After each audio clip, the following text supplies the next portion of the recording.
Art is dying.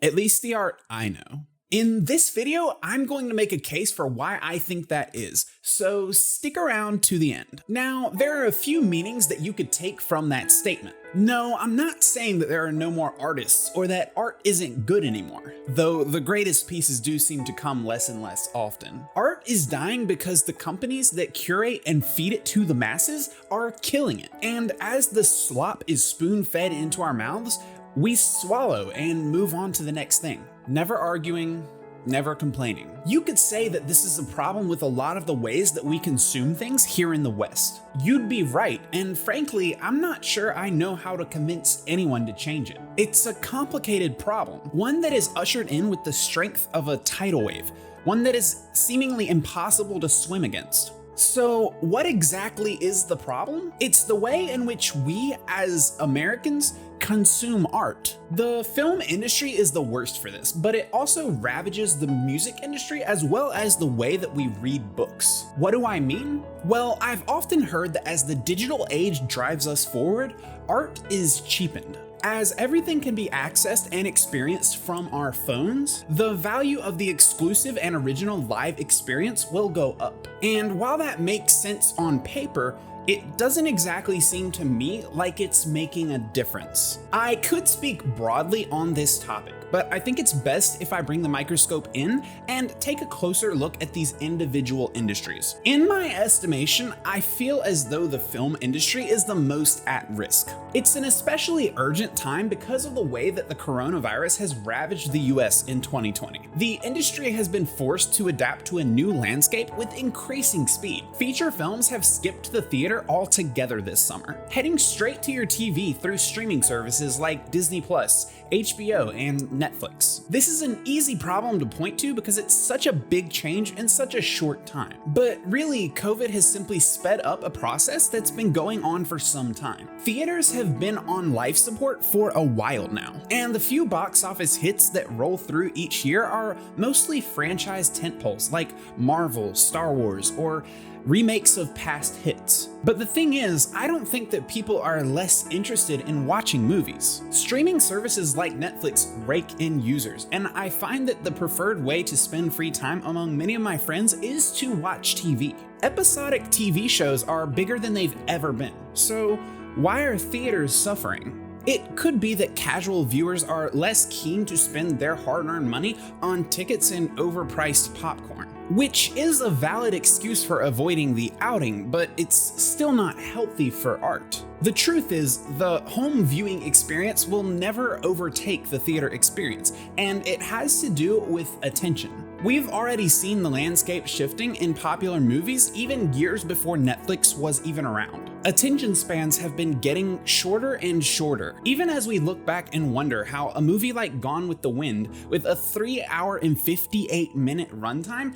managed to rake in box office cash as well as prestigious awards in 1940. It's undeniable that things have changed. We've changed. Many studios even insist on the toddler-like attention spans of their consumers to justify the fast food-esque nature of many modern productions. But that's what I'm afraid of.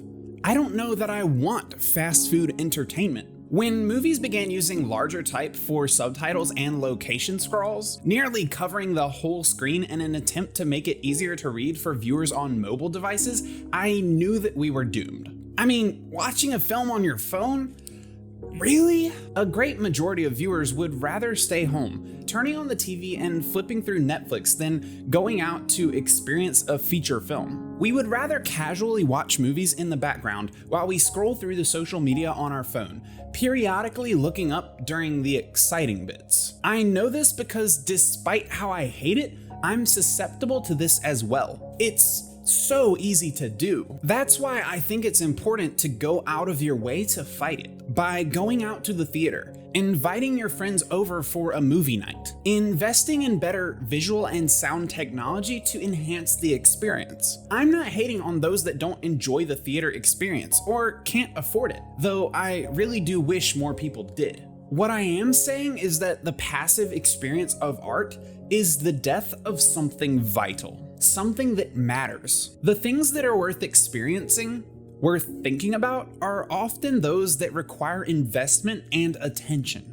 They're things meant to be shared as a community. We see similar things pervade the music industry in the way that albums don't really last the way they used to. Artists are forced to put more and more out as fast as they possibly can because consumers use and toss out our commodities faster than we can produce them. We don't experience it individually anymore. It's always paired with something else, often forced into the background because we're busy. And companies like Spotify rob artists blind with their royalty distribution. Just look at the publishing industry. It's constantly having to reinvent itself to keep up with the times and consumers. Books aren't hip anymore. They haven't been for a while. It now takes a certain kind of person to have the patience for books. And often the school system and its curriculums poison the experience of reading for children from a very young age. The truth is, there are just too many other stimulants that consume our lives. It pushes things that require time and patience and thought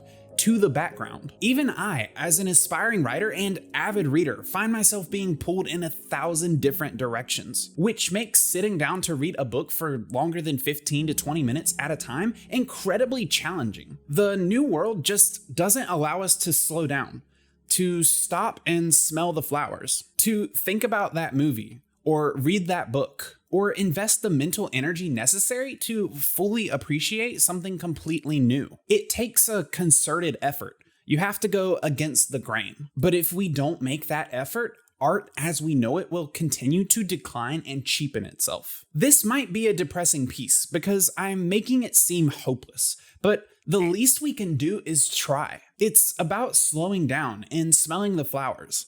Unplug and enjoy the beautiful things.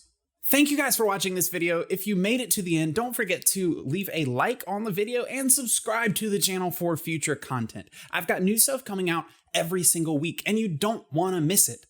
I will see you guys in the next video.